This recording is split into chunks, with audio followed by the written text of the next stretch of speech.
ओम शांति। आज की प्रातः मुरली 14 अगस्त 2024।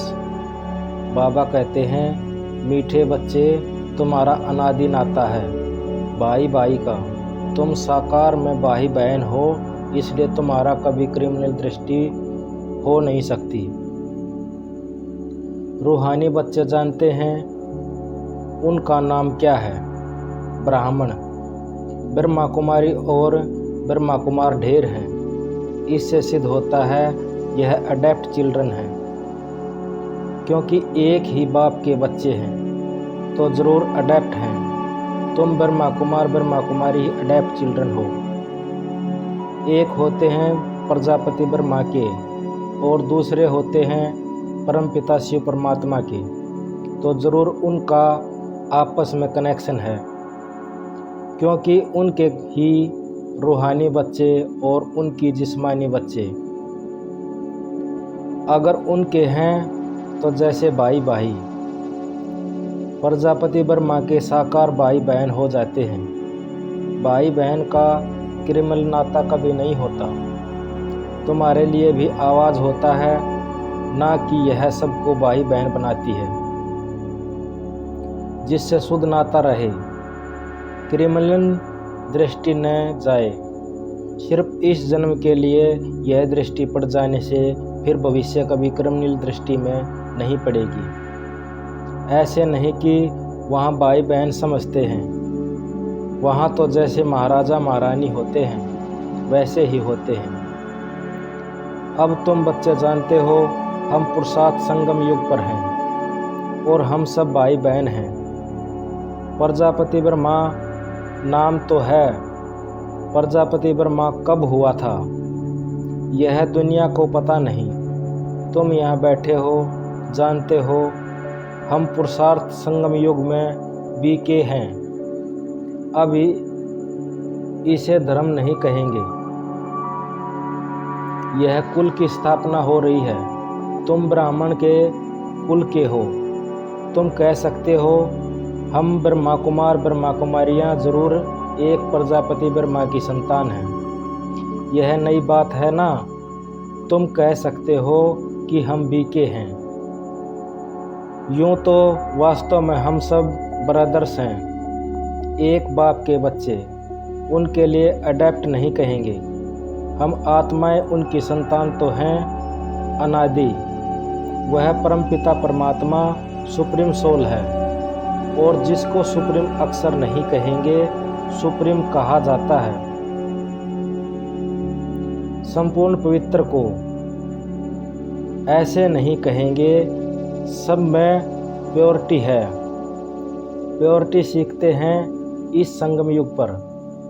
तुम तो पुरुषोत्तम संगम युग के निवासी हो, जैसे कलयुग निवासी सतयुग के निवासी कहा जाता है। सतयुग कलयुग को तो बहुत जानते हैं।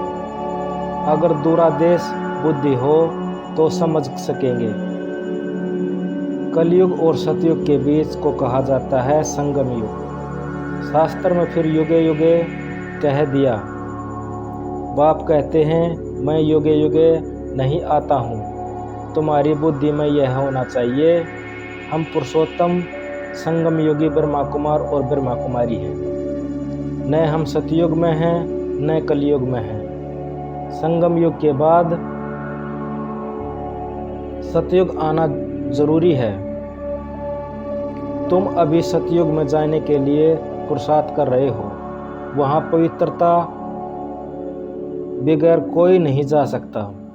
इस समय तुम पवित्र बनने के लिए पुरुषार्थी हो। सब तो पवित्र नहीं हैं, कई पतित भी होते हैं। चलते चलते गिर पड़ते हैं, फिर छिपकर आए हैं अमृत पीते हैं। वास्तव में जो अमृत छोड़ विष खाते हैं उनको कुछ समय आने नहीं देते, परंतु यह भी गायन है। अब अमृत बांटा था तो विकारी असुर छिपकर आए बैठते हैं। कहते हैं इंद्र सभा में ऐसे अपवित्र असुर छिपकर आए बैठते हैं। कहते हैं इंद्र सभा में ऐसे अपवित्र आकर बैठते हैं तो उन्हें श्राप लग जाता है। एक कहानी भी बताते हैं कि एक परी एक विकार को ले आई, फिर उनको क्या हाल हुआ। विकारी तो जरूर गिर पड़ेंगे, यह समझ की बात है। विकारी न चढ़ सके, कहते हैं वह जाकर पत्थर बना। अब ऐसे नहीं कि मनुष्य पत्थर व झाड़ बनते हैं। पत्थर बुद्धि बन गए, यहाँ आते हैं पारस बुद्धि बनने के लिए, परंतु छिपकर विष पीते हैं तो सिद्ध होता है पत्थर बुद्धि ही रहेंगे। कितनी वंडरफुल माला बनती है, 8 रत्नों की माला होती है। बच्चे तो ढेर के ढेर हैं। सूर्यवंशी चंद्रवंशी घराना यहाँ स्थापना होता है। उन सबको मिलाकर फुल पास स्कॉलरशिप लेने वाले 8 रत्न निकलते हैं। बीच में फिर उन्हों का रत्न बनाने वाला हीरा शिव डालते हैं। जिसने ऐसे रत्न बनाए हैं, ग्रहचारी बैठती है तो भी 8 रत्न की अंगूठी पहनती है। इस समय भारत पर राहु की ग्रहचारी है। पहले थी बृहस्पति की अर्थात बृहस्पति की दशा। तुम सतयुगी देवता थे, विश्व पर राज्य करते थे, फिर राहु की दशा बैठ गई। अभी तुम जानते हो हमारे ऊपर बृहस्पति की दशा थी। नाम है बृहस्पति, शार्ट में बृहस्पति कहा जाता है। हमारे पर बरोबर बृहस्पति की दशा थी, जबकि हम विश्व के मालिक थे। अभी राहु की दशा बैठी है, जो हम कोड़ी मिसल बने हैं। यह तो हर एक समझ सकते हैं, पूछने की बात नहीं है। गुरुओं आदि से पूछते हैं, इससे इम्तिहान में पास होंगे। यहाँ भी बाबा से पूछते हैं, हम पास होंगे। कहता है अगर ऐसे पुरुषार्थ पर चलते रहे तो क्यों नहीं पास होंगे। परंतु माया बड़ी प्रबल है, तूफान में ला देगी। इस समय तो ठीक है, आगे चल तूफान बहुत आए तो अभी तुम युद्ध के मैदान में हो। फिर हम गारंटी से कर सकते हैं कि आगे माला बनते हैं। जिनको 2-3 नंबर में रखते थे वह है नहीं, एकदम कांटा बन गए। तो बाप ने कहा ब्राह्मणों को माला बन नहीं सकती, युद्ध के मैदान में है ना। आज ब्राह्मण कल शूद्र बन जाएंगे। विकार में गया, गोया शूद्र बन गया। राहु की दशा बैठ गई। बृहस्पति की दशा के लिए पुरुषार्थ करते थे, बृहस्पति पढ़ाते थे। चलते चलते माया का थप्पड़ लगा, फिर राहु की दशा बैठ गई। ट्रेडर बन पड़ते हैं, ऐसे सब जगह होते हैं। एक राजाई से निकल दूसरी राजाई में जाकर शरण लेते हैं। फिर वह लोग भी देखते हैं यह हमारे काम का है तो शरण देते हैं। ऐसे बहुत ट्रेडर बनते हैं। एरोप्लेन सहित जाकर दूसरी राजाई में बैठते हैं। फिर वो लोग एरोप्लेन वापस कर देते हैं, उनको शरण दे देते हैं। एरोप्लेन को थोड़ी ही शरण लेते हैं, वह तो उनकी पार्टी है, उनकी चीज़ उनको वापस कर देते हैं। बाकी मनुष्य की शरण देते हैं। अभी तुम बच्चे शरण में आए हो बाप के पास, कहते हो हमारी लाज रखो। द्रौपदी ने पुकार की हमको यह नंगन करते हैं, पतित होने से बचाओ। सतयुग में कभी नंगन नहीं होते हैं। उनको भी कहते ही हैं संपूर्ण निरकारी। छोटे बच्चे तो होते ही हैं निर्विकारी। यह गृहस्थ व्यवहार में रहते संपूर्ण निरकारी रहते हैं।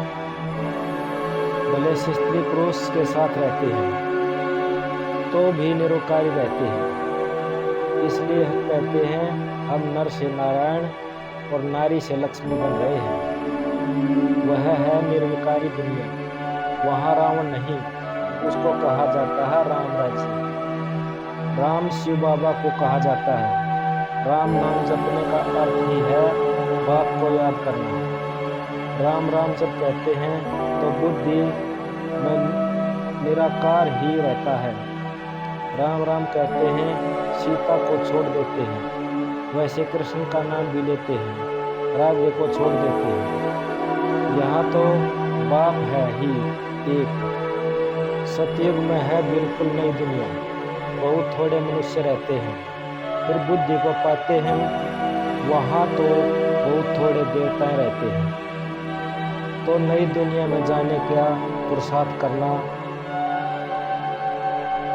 है। अच्छा मीठे मीठे सिकलती बच्चों, प्रति मात बाप दादा का याद प्यार और गुड मॉर्निंग। रूहानी बाप के रूहानी बच्चों को नमस्ते। आज का स्लोगन है, होली हंस उन्हें कहा जाता है जो सदा अच्छाई रूपी मोती ही चुनते हैं, अवगुण रूपी कंकड़ नहीं।